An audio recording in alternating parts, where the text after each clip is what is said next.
2021년 더벨 제약 바이오 포럼 토론을 진행하게 될 제약산업전략연구원의 정윤택입니다.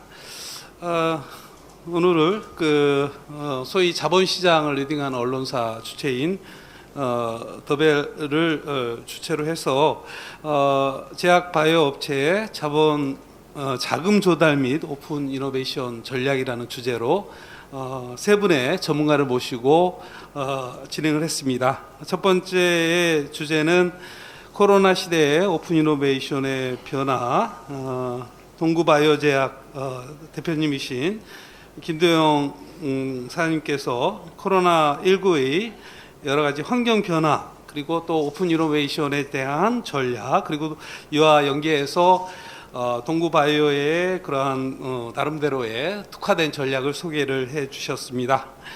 두 번째 주제는 헬스케어 섹터 동향 및 상장 특례 활용 IPO 안내를 삼성증권 IB 부분 김원재 부장님께서 발표를 해 주셨습니다. 주로 이제 헬스케어 섹터의 그러한 그 상장 시장에 대한 현황과 그 다음에 IPO 시장 동향, 그리고 이 기술 특례 상장과 기술 특례를 통한 그런 평가에 대한 여러 가지 방식과 대응 전략, 특히 올해 1월에 KRX에서 가이드라인 변화에 따라서 그에 관련된 그러한 최근의 그러한 정보들을 전달을 해 주셨습니다.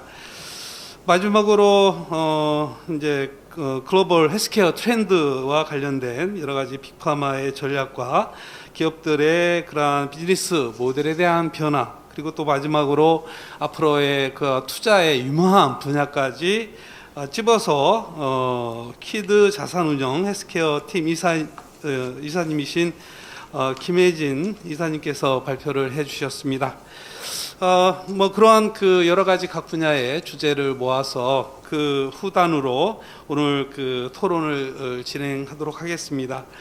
그래서 제가 오늘 이제 세 분의 연자를 다시 한번 각자 좀 소개를 간단하게 해주시고 본격적으로 토론을 진행하도록 하겠습니다. 동구바이오 대표님부터. 안녕하세요. 동구바이오제약에서 글로벌 상장 부분 대표를 맡고 있는 김도영입니다. 반갑습니다. 안녕하세요. 삼성증권에서 바이오텍 IP를 도와드리고 있는 김원재입니다. 예, 안녕하세요. 코드자산운용에서 헬스케어 분야 후기 투자를 담당하고 있는 김혜진이라고 합니다. 네, 그러면은 제가 이 각 그 세 분의 연자들께 발표를 듣고 핵심적인 그런 질문을 좀 드리도록 하겠습니다. 첫 번째 그 동구바이오제약의 김도영 대표님께 질의 좀 드리도록 하겠습니다.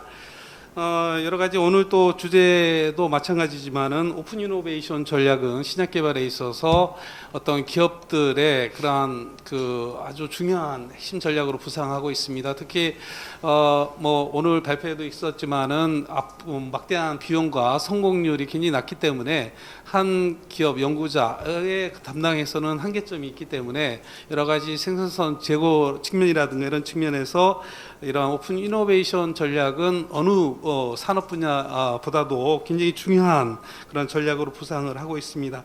근데요, 이게 그 중소 내지 이제 중견 기업들은 어떤 대기업에 비해서 상당히 이제 연구력이라든가 이런 그 인력이라든가 이런 부분이 아주 충분하게 갖춰져 있다라고 하지만 사실 그 중견 같은 경우에는 이러한 그 라이센싱이라든가 뭐 여러 가지 이제 협력을 통해서 한다는 그 자체가 그 어떤 기술에 대한 밸류에이션이라든가 아니면 비즈니스 디벨롭 측면에서 굉장히 좀 인력이라든가 이런 전략 측면에서 한계점이 있을 거라 생각합니다. 그래서 그런 부분들을 어떻게 이 중소 중견들은 어떻게 전략적인 측면에서 접근을 해야 할지요? 참 어려운 질문이기도 하고 굉장히 네네. 중요한 질문이라서 제가 사실 고민을 많이 하게 되는데요. 자, 말씀하신 것처럼 이제 대형 제약사, 그다음에 다국적 제약사에서는 이제 어느 정도 자체 연구 개발이 가능한 인력들을 내부화하고 있고, 그다음에 여러 가지 그 리스크에 대해서 해칭할 수 있는 버퍼들이 좀 많이 있기 때문에 사실은 신약 도전들이 활발하게 일어날 수 있는 반면에 중견 제약사 같은 경우에는 연구 인력도 당연히 부족하고요. 그 다음에 한 번 실패했을 때 다시 탄력적으로 일어설 수 있는 그런 버퍼가 많지 않기 때문에 사실은 굉장히 소극적으로 접근할 수밖에 없는 그런 한계점을 이미 갖고 있습니다.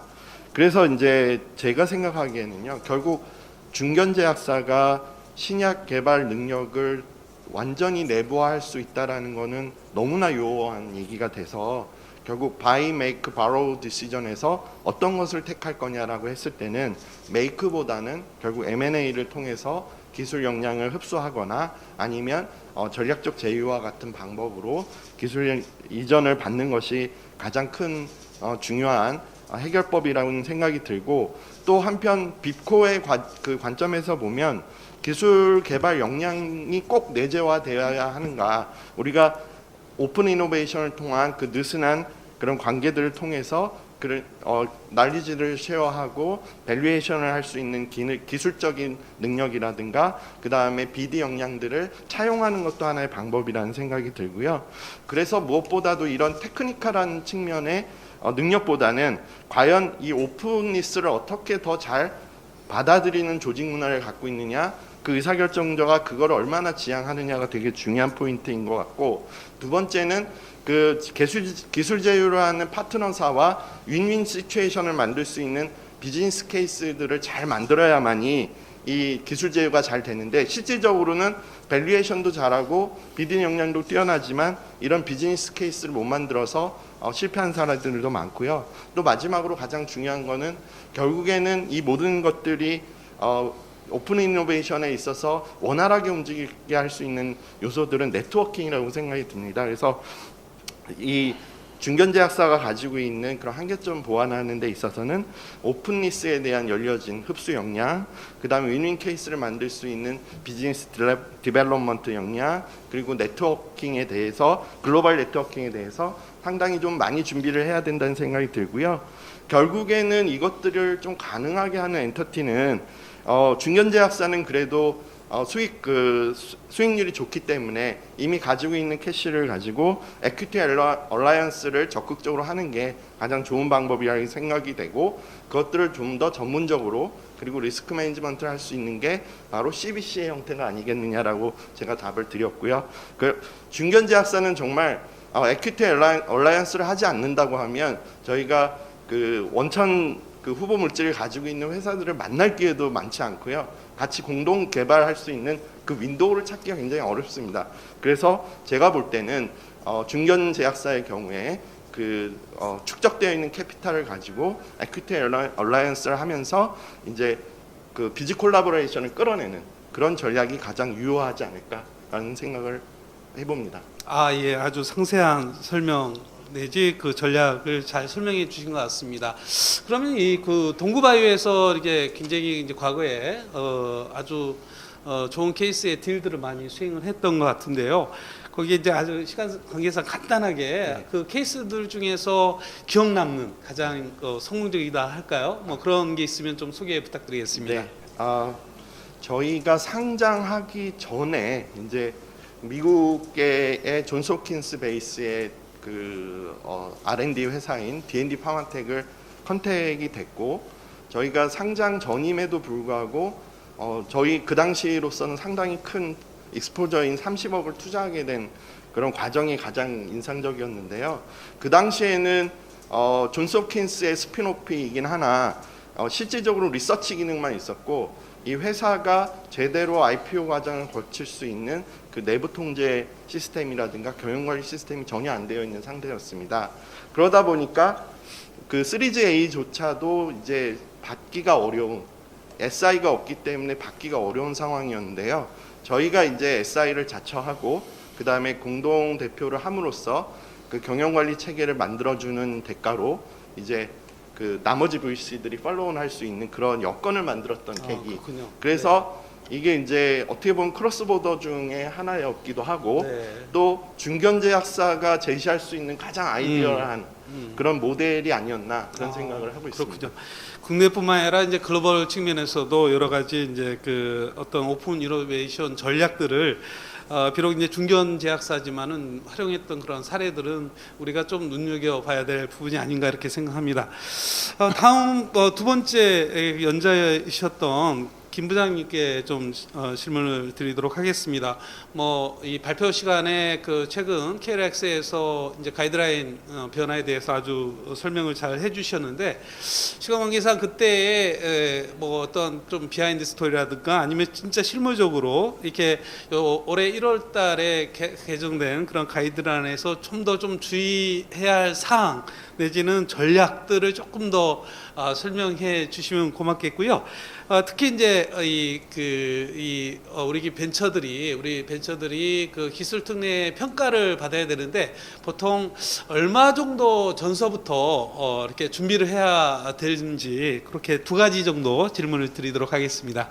네, 먼저 첫 번째로 이제 2021년에 개선된 기술평가 제도에 대해서 간단하게 이제 또 말씀을 드리면 앞서 말씀드린 대로 그 기술 특례를 활용해서 상장된 바이오텍들이 이제 워낙 많아지면서 그 중에서 가끔 좀 이슈가 되었던 회사들이 생겨서 그런 부분에 대해서 조금 더 그 정량적인 평가 지표를 제시함으로써 이제 사실 기술 평가라는 게 기술이 정성적인 어떤 텀이잖아요. 그랬을 네네. 때 평가사마다 조금씩은 또 다른 기준이 있을 수 있거든요. 정성적인 평가이기 때문에. 근데 그런 부분을 조금 더 정량화로 제시함으로써 그 어느 평가사가 평가하더라도 조금은 그 플럭추에이션이 적도록 제시한 측면도 있고요. 그래서 그런 부분에 맞춰서 그런 평가 항목을 26개에서 35개로 한 부분에 대해서 이제 실제로 바이오텍들은 그 늘어난 평가 항목에 맞춰서 제가 앞서 말씀드린 대로 이제 영어를 잘하는 게 아니라 토익 시험을 대비하는 형식으로 각각의 항목을 어떻게 서술할 것인가를 조금 더 고민을 하시는 것이 중요한 사항일 것 같고요. 이제 특히나 전년 대비 어떤 기술의 완성도라는 항목을 기술의 진행 정도와 기술의 신뢰성으로 이제 각각 세분화시킨 그런 새롭게 생긴 항목들에 대해서 뭐 기술의 진행 정도를 좀 상세하게 표현한다던가 아니면 기술의 신뢰성 부분을 라이센스 아웃의 계획이나 진행 상황에 대해서 조금 더 구체적으로 네. 적어야 되는 어떤 이제 숙제가 생긴 것이라고 생각합니다. 그리고 이제 두 번째로 질문 주신 두 분이 우리 그 벤처들이 기술 네네. 특례 평가를 준비를 하려면 보통 한 뭐 1년이냐 2년이냐 네네네. 전서부터 준비를 해야 될 것 같은데 아주 적절한 시기는 보통 어느 정도에 네네. 전에 준비를 하면 좋을지요? 그 이제 많은 바이오텍 대표님께서 그런 고민을 하시는데요. 네, 맞습니다. 이게 저희가 자문을 드릴 때 이게 회사의 성장에 필요한 어떤 전략이 있을 수 있고 네. 회사의 상장에 필요한 전략이 있을 수 있다고 나눠서 말씀을 드리는데요. 네, 네. 아무래도 이제 바이오 벤처 초기에는 회사의 성장에 주력하는 전략을 취하시는 게 맞다고 보여지고요. 네. 한 뭐 흔히 말하는 시리즈 B 이후 뭐 시리즈 C 단계부터는 상장에 조금 더 이제 신경을 쓰셔야 되는 시기일 것 같습니다. 그래서 구체적으로 이제 예를 들어서 뭐 시리즈 A 단계에서 네. 예를 들어서 어떤 CDMO 회사가 있었다고 쳤을 때 신약을 하시면서 생산 시설을 같이 갖고 있는 회사가 있다고 쳤을 때 네. 회사의 성장에는 어떤 CDMO의 스케일을 확대하는 전략이 올바를 수 있고요. 왜냐하면 부동산 부지나 아니면은 이제 생산성을 확립함으로써 매출을 올릴 수 있는 기회이기 때문에 회사의 성장에는 이제 그런 전략이 맞을 수도 있는데 어떤 매출의 볼륨보다는 어떤 신약에 대한 기대감이 더 클 수도 있잖아요. 그런 네네. 부분에선 상장용으로는 신약에 조금 더 에셋을 투자하는 게 맞을 수도 있거든요. 그랬을 때 회사 초기에는 그래도 회사의 어떤 성장 전략에 맞는 형태를 취하시고 회사의 중기 이후에는 상장의 어떤 밸류에이션이나 에쿼티 스토리에 도움이 되는 선택을 하시는 게 맞는 판단이라고 조언을 드립니다. 그리고 구체적으로는 이제 기술 평가라는 것도 아까 말씀드린 대로 일종의 시험이기 때문에 네. 이걸 시험 공부를 뭐 2년 전부터 해야 되느냐, 1년 전부터 해야 되느냐 그런 부분에 대해서는 뭐 주로는 제가 이제 일을 할 때는 아무래도 바이오텍들은 하시던 일이 워낙 많기 때문에 그런 부분을 하시다가 집중적으로 한 달에서 두 달 정도를 이제 기술성 평가를 준비하도록 권고를 해드리고 그 부분을 이제 도와드리고 있습니다. 아, 그렇군요. 그 아까 그 올해 1월달 KRX에서 가이드라인 변화인데 그 정량화되는 부분이 굉장히 또 강화를 했다라고 말씀을 하셨는데요. 그런데 이제 정량화라는 게 사실 신약으로 정량화한다는 게 참 쉽지 않은 문제인 것 같은데요. 예를 들어서 그 기존에 이제 라이센스 아웃이라든가 임상에 대한 부분이 이제 필수 요건이다 이렇게 각각 봐야 된다 이렇게 말씀을 해주셨는데 거기에 있는 라이센스 아웃을 했을 때에 이게 규모 이렇게 이게 마일스톤 포함해서 라이센스 규모라는 부분들이 또 상당히 영향을 미칠 수 있겠네요. 그러면 네, 네. 근데 사실 이제 기존에는 어떤 거래소나 시장에서 라이센스 아웃이 정말 현실성을 판단할 수 있는 기준이 조금 모호했기 때문에 어떤 금액이나 딜 사이즈로 이제 판단하는 경향이 있었지만 사실 올해부터는 그것을 조금 더 구체적으로 라이센스 아웃을 한 그러니까 라이센서가 그 딜 이후에 정말 개발을 할 의지가 있는지 아니면 신뢰성에 대한 그 개발한 약에 대해서 판매를 한 계획이 있는지 그래서 조금 더 딜 사이즈도 중요하지만 실제적으로 그 딜 이후에 마일스톤이 달성될 만한 여력을 갖고 있는 회사가 라이센스 딜을 한 건지 아닌지를 네. 제시하는 게 조금 더 중요하다고 할 수 있겠습니다. 아, 그렇군요. 뭐 한간에 이제 그 상장할 때에 뭐 이렇게 백딜이라든가 이런 이슈들을 좀 제거를 하면서 좀 더 신뢰성 있는 그런 평가에 초점이 됐다 이렇게 이해하시면 될 것 같네요. 네, 맞습니다. 그다음에 이제 세 번째 발표해주신 김혜진 이사님께 질문을 드리도록 하겠습니다. 뭐 글로벌 트렌드 측면에서의 여러 가지 자본의 흐름 뭐 이런 부분이랑 앞으로의 그 유망한 분야까지 이제 잘 찝어주셨는데요. 근데 우리 그 기업들이 그 미국 나스닥 소위 뭐 코스닥도 있지만은 어쨌든 글로벌에 진출을 하려면 결국에는 가장 핫한 그 나스닥에 노크를 해서 진출하는 것이 굉장히 중요할 것 같습니다. 그러나 이제 현실적으로는 삼바라든가 SK바이오팜이 미국 나스닥에 할 거다라고 했지만 결국은 이제 코스닥 쪽으로 왔습니다. 그래서 뭐 다른 산업 분야, 뭐 쿠팡도 최근에 이제 미국 시장을 IPO를 갖다가 두드리는 그런 케이스도 봤는데요. 이 제약바이오는 참 어려운 부분이 있는 것 같습니다. 그래서 이런 제약바이오 쪽 기업들이 그 나스닥에 시적으로 이제 진출을 하려면 어떤 전략과 함께 무엇을 준비를 해야 될까요? 유럽 기업이라든가 특히 이제 중국 기업들도 이런 바이오 부분에 바이오 벤처들이 이제 상장하는 케이스들을 봤는데 우리 그 한국에 있는 우리 기업들도 이제 나스닥에 진출을 하는 것이 굉장히 중요한 시점이 됐다 저는 이렇게 판단하거든요. 그런 측면에서 우리 기업들이 어떻게 준비를 하고 어떤 전략으로 미국의 나스닥에 IPO를 진출해야 될지 그런 부분에 이제 답변을 해주시면 고맙겠습니다. 예, 아까 말씀 주셨던 부분 일단 어떤 측면에서 대응해야 되는지에 대해서는 조금 제가 이따가 설명을 드리고 싶고요. 일단 가능성 부분에 대해서 조금 더 제가 보완하고 싶은 부분이 있습니다. 아까 언급해 주시기로는 삼성그룹과 SK그룹이 시도를 했었으나 잘 못했다라고 이렇게 말씀하셨는데 그 팩트인 건 맞습니다. 그러나 저는 가능성은 여전히 존재한다라고 보고 있습니다. 왜냐하면 아까 언급해 주셨던 아시아의 좋은 사례들이 많습니다. 그 베이진, 자이랩, 타이거메드 많이 다 들어보셨던 글로벌 기업들이죠. 이 기업들은 이제 미국에도 상장이 되어 있고요. 최근에는 중국, 홍콩에도 듀얼 리스팅을 했습니다. 그래서 이렇게 듀얼 리스팅을 통해서 캐시 포지션이 굉장히 강화가 됐고요. 그랬더니 그 자금으로 R&D와 휴먼 리소스에 대규모로 투자를 가감하게 진행을 하고 있습니다. 그래서 어떻게 보면 선순환 사이클이 진행되고 있죠.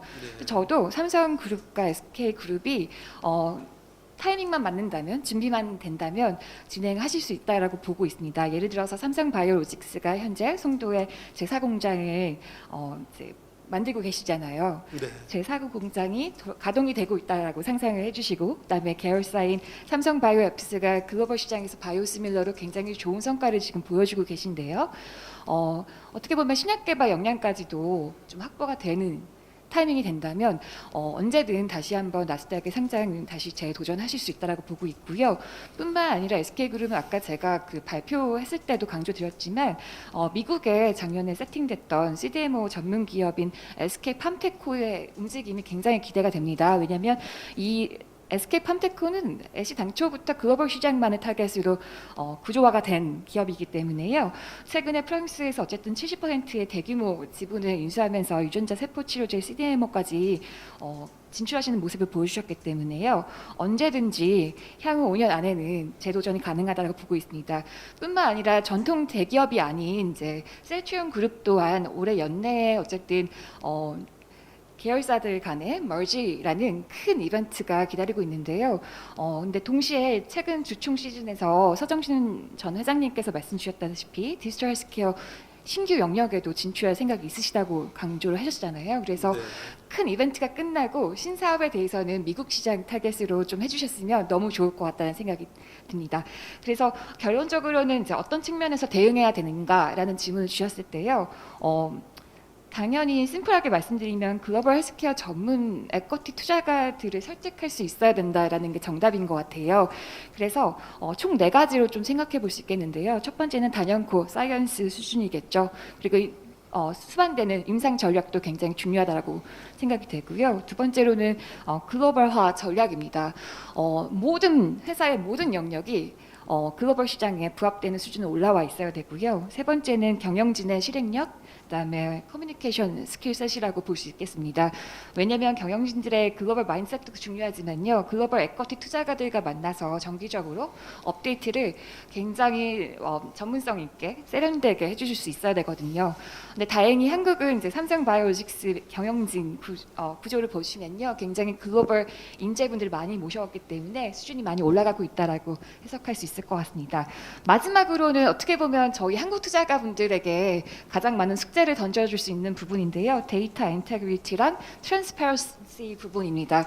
그 한국 많은 기업들이 상장을 많이 하셨잖아요. 근데 흥미롭게도 다트에 들어가셔서 사업 보고서, 감사 보고서, 뭐 분기 보고서 또는 수시로 하시는 이제 그 공시를 열어보시면요, 생각보다 그 인덱스가 적습니다. 예, 해외 나스닥 상장사들은 상장되고 좋은 이제 다트랑 유사한 프로그램이 있어요. 들어가셔서 그들의 애니얼 리포트 열어보시면요, 그 정보의 수준이 좀 차이가 확연히 드러납니다.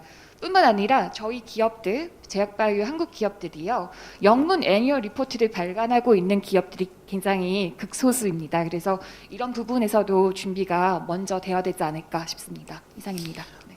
예, 그 4가지 측면은 아주 중요한 부분인 것 같습니다.